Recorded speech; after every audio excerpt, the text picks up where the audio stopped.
Hello welcome everyone to Anime Wars episode 6। Video शुरू करने से पहले मैं हर बार बोलता हूँ कि मुझे इंस्टाग्राम पर फॉलो कर लो, इस वीडियो को लाइक कर दो, चैनल को सब्सक्राइब कर दो, लेकिन आप करते तो हो नहीं। तो एक काम करता हूँ, इस बार रहने देता हूँ, डायरेक्ट स्टोरी पर चलते हैं। तो पिछले पार्ट में आप लोगों ने देखा था कि बुल्मा ने वेजिटा को भागने में हेल्प करी, लेकिन ओबितो ने बुल्मा को मार दिया काकाशी के सामने। वहीं दूसरी तरफ इताची सास्के को मिल गया। सास्के और इताची के बीच फाइट होती है जिसमें सास्के को सारी की सारी मेमोरीज वापस आ जाती हैं, लेकिन तभी वहां पर नारुतो आ जाता है और नारुतो से प्रोटेक्ट करता है इताची को सास्के। इताची भाग जाता है। फिर हमें देखने को मिलती है एक साइड सास्के वर्सेस नारुतो और दूसरी साइड ओबितो वर्सेस काकाशी। ओबितो काकाशी को हरा देता है और जेल में डाल देता है। दूसरी तरफ नारुतो भी सास्के को हरा देता है और फिर हम देखते हैं कि सास्के को भी ओबितो ने सभी के सभी रूलर से बोला था कि जो भी उसके दुश्मनों को ढूंढकर उसके पास लाएगा उसे वो इनाम देगा। और एंथ्रेस सन जिनवू को पकड़कर उसके पास ला ही रहा होता है, लेकिन तभी हम देखते हैं कि उसका पीछा और कोई नहीं बल्कि सन जिनवू के डैड कर रहे होते हैं। अब आगे हम देखते हैं कि एंथ्रेस सन जिनवू को लेकर जा रहा था ओबितो के महल पर, लेकिन तभी पीछे से हमला सन जिनवू के डैड कर देते हैं। जिन्होंने सोलो लेवलिंग की मांगा पड़ी है उन्हें पता है कि एंथ्रेस के पावर लेवल में और सन जिनवू के डैड के पावर लेवल में जमीन आसमान का फर्क है। एंथ्रेस सन जिनवू के डैड को हरा देता है और काफी ज्यादा खुश होता है क्योंकि अब उसके पास दो लोग थे। उसे लगा था कि अब उसे डबल प्राइस मिलेगा। एंथ्रेस लेकर पहुंचता है ओबितो के महल पर उन दोनों को और ओबितो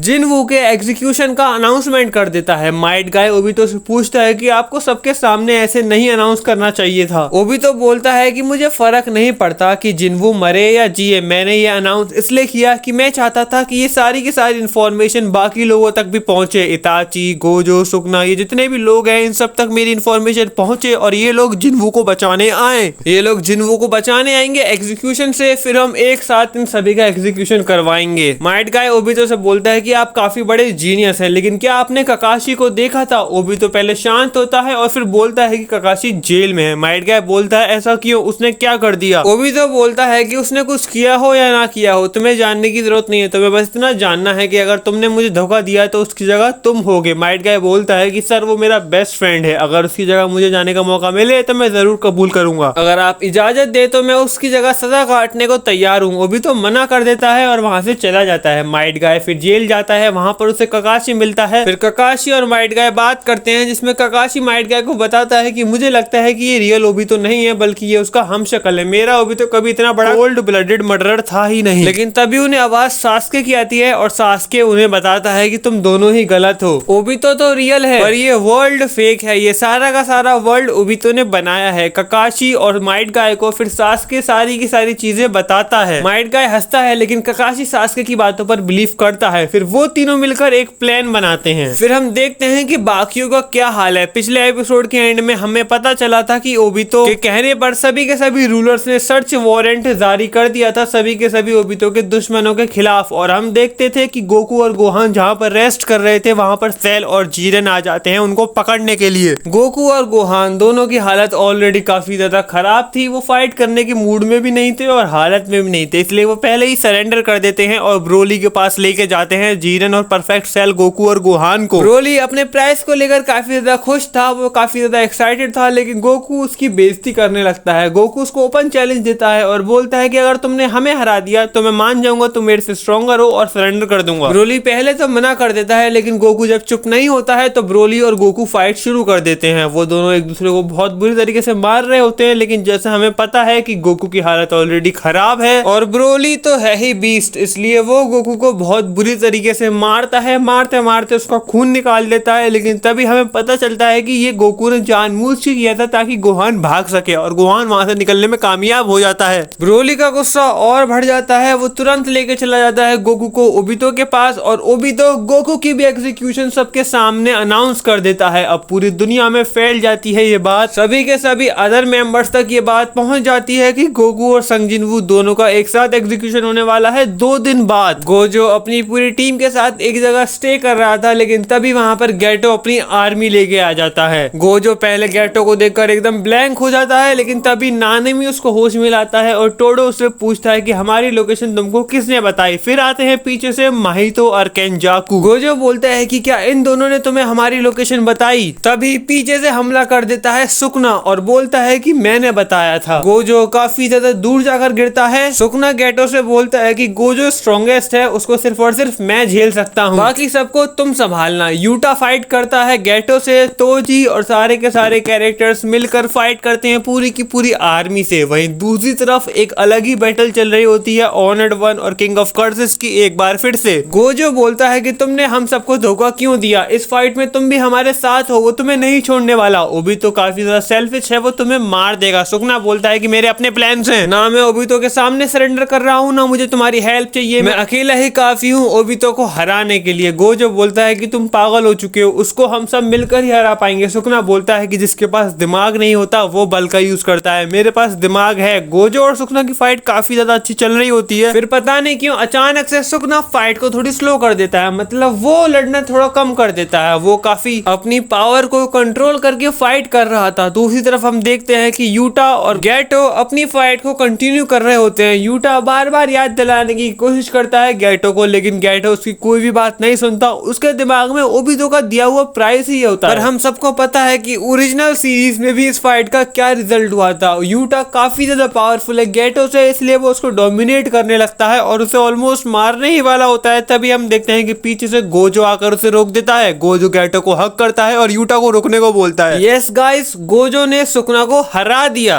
जैसे ही गोजो गेटो को हक करता है उसे सारी की सारी मेमोरीज वापस याद आ जाती हैं और गेटो अपनी आर्मी को रोकता है, गोजो को हक करता है। जब यूटा पूछता है कि आपको कैसे पता ये सब, तो गोजो बोलता है कि मैंने संग जिनवू के डैड से बात करी थी, उन्होंने साफ साफ बोला था कि जिनवू मुझ पर अटैक नहीं कर रहा था, क्योंकि जब भी वो मुझे टच कर रहा था उसे पास्ट की बातें याद आ रही थी। गेटो अपनी आर्मी को रोकता है और सुकुना, माहितो और केंजाकू को जेल में डाल देता है। माहितो सुकुना से बोलता है कि तुम तो स्ट्रॉन्गर हो गोजो से, तुम कैसे हार गए। सुकुना बोलता है कि मैं स्ट्रॉन्गर हूँ या नहीं ये मुझे नहीं पता, लेकिन मैं जानबूझ के हारा हूँ, मेरा प्लान कुछ और है, तुम्हें आगे चलकर जरूर पता चलेगा। फिर हम देखते हैं कि गेटो सभी को गेस्ट बनाकर लेके जाता है और जब इन सबको पता चलता है सन जिनवू और गोकू के एग्जीक्यूशन के बारे में, तो गोजो बोलता है कि हमें जरूर कुछ ना कुछ करना पड़ेगा। गेटो बोलता है तुम चिंता मत करो, मेरे पास एक प्लान है, हम गोकू और जिनवू दोनों को सेव करेंगे और ये आर्मी मेरी बात मानती है तो तुम्हारे पास एक आर्मी भी होगी, मेरी आर्मी, और अगर हमने जिनवू को बचा लिया तो जिनवू की मिलियंस ऑफ शैडोज की आर्मी। हम सब ओबितो को मिलकर जरूर हरा पाएंगे, बस मैं जैसा बोलता हूँ तुम्हें वैसा ही करना है। तभी हम देखते हैं कि वेजिटा इंजर्ड है काफी ज्यादा और वो गलियों में घूम रहा है, वो बेहोश होने वाला होता है, लेकिन तभी वहां पर इताची आता है। वेजिटा आंखें खोलता है, वो देखता है कि इताची उसका इलाज कर रहा है। इताची बोलता है कि तुम्हारे पास एक ट्रेसर है, मैंने सभी के सभी टीम मेंबर्स को एक डिवाइस दी थी जिससे मैं पता लगा सकूं कि वो लोग कहां पर हैं। इताची वेजिटा को सबकी लोकेशन बताता है। वो बोलता है कि जिनवू और गोकू हैं ओबितो के कासल में, गोजो और उसकी पूरी टीम है गेटो के कासल में। ऐसा लगता है कि उसकी टीम भी पकड़ी जा चुकी है। वैसे इताची को नहीं पता है गेटो के बारे में कुछ भी, कि गेटो को उसकी सारी की सारी बातें याद आ गई हैं, इसलिए उसे लगता है कि गेटो ने उसको पकड़ लिया है। वेजिटा बोलता है कि इसका मतलब ये है कि सिर्फ हम दोनों ही बचे हैं। इताची बोलता है ऐसा नहीं है, गोहान भी ब्रोली के कासल से भाग निकलने में किसी तरीके से कामयाब हो गया। इसका मतलब काफी ज्यादा सिंपल है, हम 3 लोग हैं, हमें गोहान को ढूंढना है, उसके बाद एक प्लान बनाएंगे जिसमें तुम, मैं और गोहान मिलकर सबको बचाएंगे। वेजिटा इताची से बोलता है कि पर हम गोहान को कैसे ढूंढेंगे। इताची बोलता है बिल्कुल वैसे ही बुद्धू जैसे मैंने तुम्हें ढूंढा है, उसका ट्रेसर। वेजिटा और इताची दोनों साथ में जर्नी पर निकल जाते हैं। 2 दिन में ही एग्जीक्यूशन था गोकू और संग जिनवू का, इसलिए वो काफी ज्यादा जल्दी में थे। वो जल्द से जल्द ढूंढना चाहते थे गोहान को और उनको गोहान मिल भी जाता है। वो जैसे ही गोहान को मिलते हैं इताची उसको वही दवाई देता है जो कि पहले दी थी।